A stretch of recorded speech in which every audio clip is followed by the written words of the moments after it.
Everybody हामी चाहिँ अहिले यो कोकनीको खोइ कुन ठाउँ हो म अब पिङ खेल्छ त गाइस बिस्तारै बिस्तारै फार्नु न मेरो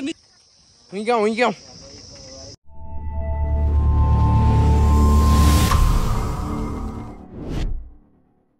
एभ्रीबडी हामी चाहिँ अहिले यो कोकनीको खोइ कुन ठाउँ हो यो अलिक टपमै आइपुगेको छौँ अहिले सो यहाँबाट चाहिँ देख्न सकिँदो रहेछ यहाँ होइन सानो बजार नि रहेछ सो यहाँदेखि चाहिँ वरिपरि हिमालहरू पनि टपको देखिँदो रहेछ हामी चाहिँ माथि आएर एकछिन रेस्ट गर्दैछौँ अब यता वरिपरि चाहिँ होइन पाहाडी हिमालहरू सब देखिँदो रहेछ सबै धुलो लागेर बाटोमा अफरोड रहेछ पुरै होइन यहाँबाट चाहिँ हिमालको अवलोकन गर्न पनि पाइँदो रहेछ टक्क साथीहरू राइडर सरहरू यहाँ एकदम चिसो खाएर रेस्ट गर्दैछौँ बाटोमा धुलो चाहिँ तर लास्टै रहेछ धुलो चाहिँ होइन अनुहार नचिने तरिकाको होइन लास्टै हाम्रो भगर मित्र यहाँ टक्क बसेर हेर्नु न यस्तो बस चल्दो रहेछ त्यही एभ्रीबडी यहाँदेखि टक्क हिमालहरू देख्न पाइन्छ यहाँ चाहिँ पिङको सुविधा नै रहेछ साथीहरू टक्क माथिबाट यहाँ पिङ खेल्नलाई यता आएको छन् पिङ खेल्नु पर्ने हुन्छ गाइज यहाँ ककनीमा आएर यसपालिको खासै दसैँ तिहारमा पिङ खेल्न पनि पाएन क्या हाम्रो यस्तै राइड गर्दै जाँदा होइन हाम्रो सोल्टी त एकदम मजाले पिङ खेल्दै हुनुहुन्छ के छ अनि पिङ खेल्नुहोस् न खै हेरौँ हुइक्याउ म पनि खेल्नु पर्ने हुन्छ अब पिङ खेल्नलाई यहाँ वेदर आजको एकदम बवाल छ यार होइन टक्क सो हामी चाहिँ सैलिङ जानु भनेर हिँडेको बिहान अनि त्यो एक्सिडेन्ट भयो क्या हाम्रो अनि त्यहाँबाट क्यान्सल गरेर हामी यतातिर आएको ठिक छ यतानिर रमाइलो रहेछ ठाउँ खोइ हेर्न देख्न सक्नुहुनेछ पिङ खेलेको म अब पिङ खेल्छु त गाइस मजाले पिङ पनि खेल्न थालेँ मैले होइन अनि खेल्दै तर खासै मलाई त्यस्तो राम्रो तरिकाले खेल्न चाहिँ आएन होइन झन्झनै लड्दै खेल्ने तर पनि मजा आइरहेको थियो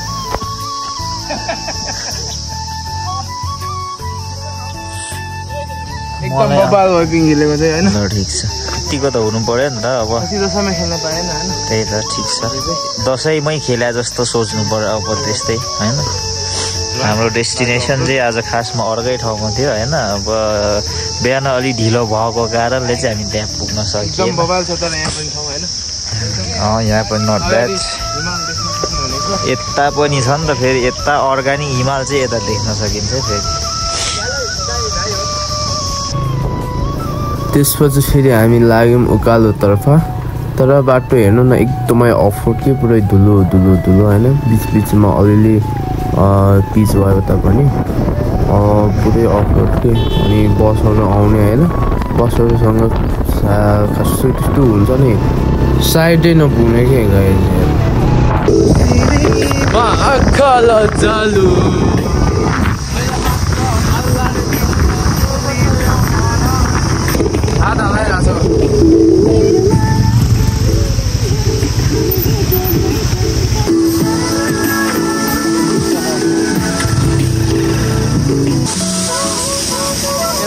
रेकर्ड मेरो गरिदिँदा मासतिर गएको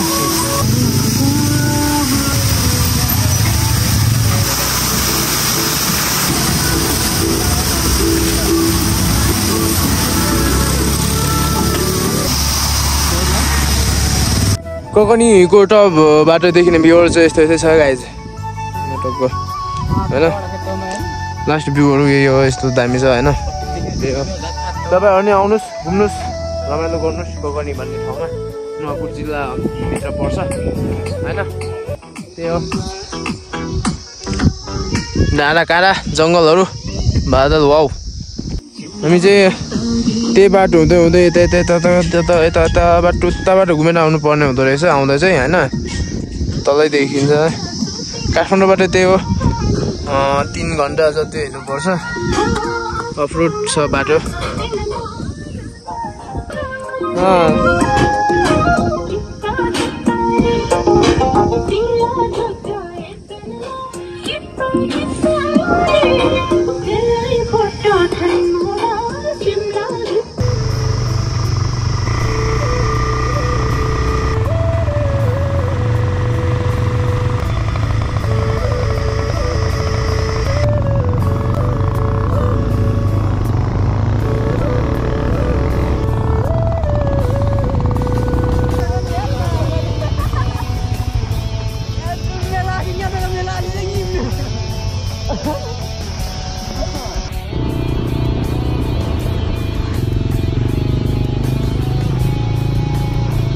अहिले अलिक माथि आएपछि चाहिँ अझ राम्रो एरियाहरू देख्न थालिँदो रहेछ। यो चाहिँ के हो टुरिस्ट एरिया जस्तो छ कि क्या हो यो कगनी टप यो हाई उसमा चाहिँ आइपुगेका छौँ। अनि यहाँ चाहिँ अब हाम्रो टार्गेटसम्म चाहिँ आइपुगेको। अनि यहाँ चाहिँ पुरै ओपन ठाउँ रहेछ। यहाँ पिकनिक प्लेसहरू नि रहेछ यहाँ। अन्त के अरे बबाल छ यहाँको इन्भाइरोमेन्ट यहाँको होइन भ्यूहरू बबाल छ। त्यो हामी माथि गरेर यता झरेका छौँ। बबाल छ ठाउँहरू देख्न सक्नुहुनेछ तपाईँहरूले। तरुनी लिएर आउनु घुम्न ठाउँ रहेछ यार। हामी बोकै बोकाएर बाटो हेर्नु गाइज। ओ माई गड ओ ओ पिल्ला बबाल राइडर मैले यो ज्यान दुखेर गाइज। म त यहाँ जहाँ पाएँ त्यही सुन्ने भइसक्यो अब।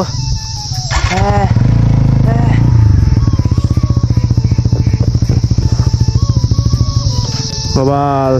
तरिकाले आइपुग्नु भयो। दुईजना माथि अट्के भयो अब।